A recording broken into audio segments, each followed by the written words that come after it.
आज मैं आप सबके लिए विघ्नहर्ता श्री गणेश की एक सुंदर कथा लेकर आई हूँ। उम्मीद है आपको यह कथा पसंद आएगी। इस कथा को पूरा जरूर सुनिए ताकि श्री गणेश जी आपकी सारी परेशानियों को दूर कर सके। तो चलिए शुरू करते हैं यह कथा। एक बार की बात है, एक गांव में एक परिवार रहता था जिसमें बूढ़ी औरत, उसकी बहू और बेटा और उसका एक पोता था। बहू बहुत ही गुणवान और संस्कारी थी। बहू का नाम भारती था। भारती गणेश जी की बहुत भक्ति किया करती थी, पूजन करती थी। परंतु एक समय ऐसा आया जब भारती पर समय का ऐसा आघात लगा कि उसके पति का देहांत हो गया। उस दिन के बाद भारती की सास उस पर बहुत जुल्म करने लगी थी। उसको बहुत परेशान करती थी।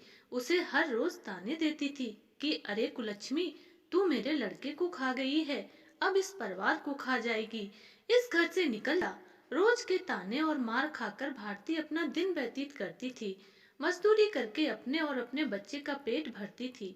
एक दिन भारती की सास ने उससे लड़ झगड़ कर और उसकी मारपीट कर बाहर निकाल दिया और उसके लड़के को भी बाहर निकाल दिया। बेचारी भारती अपने लड़के को लेकर चली जाती है। आगे जाकर जंगल आता है। वह काफी डरी हुई होती है, लेकिन उसका विश्वास गणेश जी में पूर्ण रूप से था। वह ओम नमो श्री गणेशाय का जाप बार बार करने लगी। घना जंगल आता जाता है और वह इसी तरह ओम श्री गणेशाय नमः, ओम श्री गणेशाय नमः करते करते चली जाती है। आरती का बेटा बार बार यही पूछता है कि माँ, हम इस घने जंगल में क्यों जा रहे हैं और दादी ने हमें क्यों निकाल दिया है। और भारती हमेशा की तरह उत्तर देती है, बेटा चिंता मत करो, जो भी भक्त गणेश जी की पूजा करते हैं, उनका नाम लेते हैं, उन पर कोई भी संकट नहीं आता है। वह विघ्न हरता है, सारी चिंताओं को दूर कर देते हैं। माँ बेटे को चलते चलते शाम हो गई। छोटा सा बच्चा बहुत थक चुका था। शाम को अचानक से भारती को शंख की आवाज सुनाई दी तो वह इधर उधर देखने लगी। जैसे ही भारती आगे बढ़ी, उसने देखा कि वहां पर गणेश जी का एक छोटा सा मंदिर है। वहां पर शाम की आरती हो रही है। भारती अपने बेटे को लेकर के उस मंदिर में चली गई। आरती के बाद वहां भंडारा भी हो रहा था, तो उन दोनों ने भंडारे में प्रसाद को ग्रहण किया, जिससे उनका पेट भर गया। और रात में माँ बेटे दोनों मंदिर की सीढ़ियों पर सो गए। प्रातः काल जब पुजारी मंदिर में पूजा अर्चना करने आए, तो उन्होंने देखा कि एक स्त्री और उसका बेटा मंदिर की सीढ़ियों पर सो रहे हैं। तब पुदा तब पुजारी जी ने उनका परिचय पूछा, तो भारती ने अपना हाल बताया। भारती अपना हाल बताते बताते रोने लगी। तब पुजारी जी को बहुत दया आई। उन्होंने मंदिर में ही दोनों को आश्रय दे दिया। पुजारी जी ने भारती के बेटे को अपना बेटा बना लिया और हर किसी को उन्होंने यही बताया कि यह मेरा बेटा है। भारती का बेटा बहुत तेज था। वह सभी कामों में भी तेज था और पढ़ाई लिखाई में भी तेज था। भारती मंदिर की साफ सफाई करती, फूल का इंतजाम करती। एक दिन भारती ने सोचा, क्यों ना एक फूलों की दुकान खोल ली जाए, जिससे कुछ आमदनी हो जाएगी और उस आमदनी से मैं अपने बेटे को पढ़ा सकूंगी। वैसे भी कैसे भी करके आरती ने एक दुकान खोली, जिसमें उसने फूल, माला, प्रसाद और नारियल इत्यादि पूजा की सामग्री रखी। भगवान की कृपा से दुकान चलने लगी। भारती का बेटा पढ़ने में तेज होने के कारण अच्छे नंबरों से पास होता गया और आगे बढ़ता गया और अपने माँ के काम में भी हाथ बटाने लगा। भारती ने दुकान की जो आमदनी हुई, उससे एक छोटा सा घर मंदिर के पास ही बना लिया। समय बीतता गया।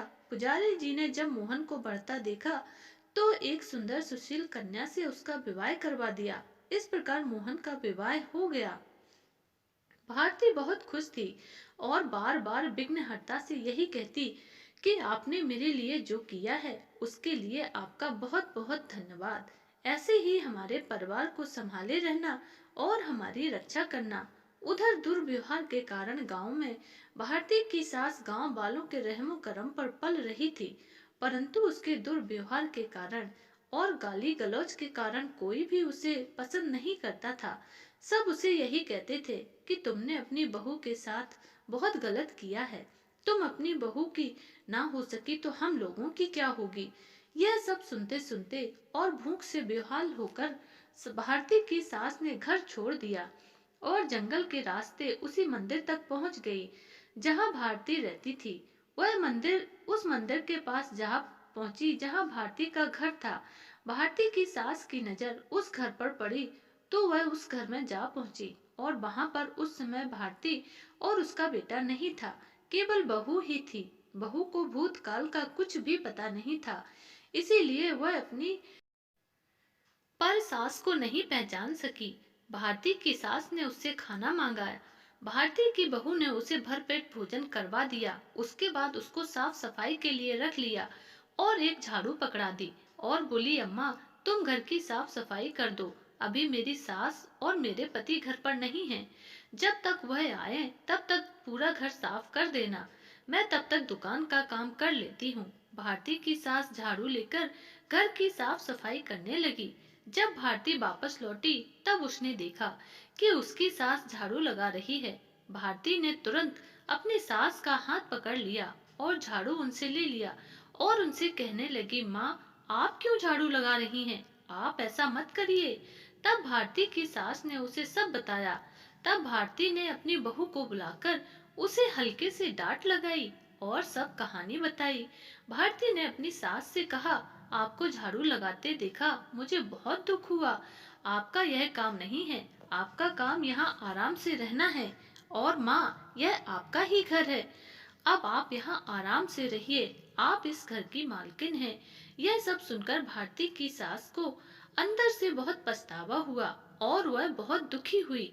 उसने भारती से कहा कि बेटा भारती, मैंने तुझे बहुत दुख दिया है, मुझे माफ कर दो, मैं तो तेरे पैर पड़ती हूँ।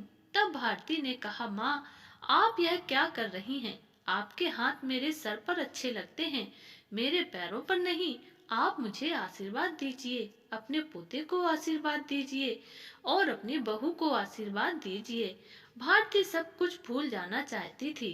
उसने सब कुछ विघ्नहर्ता पर जो छोड़ दिया था।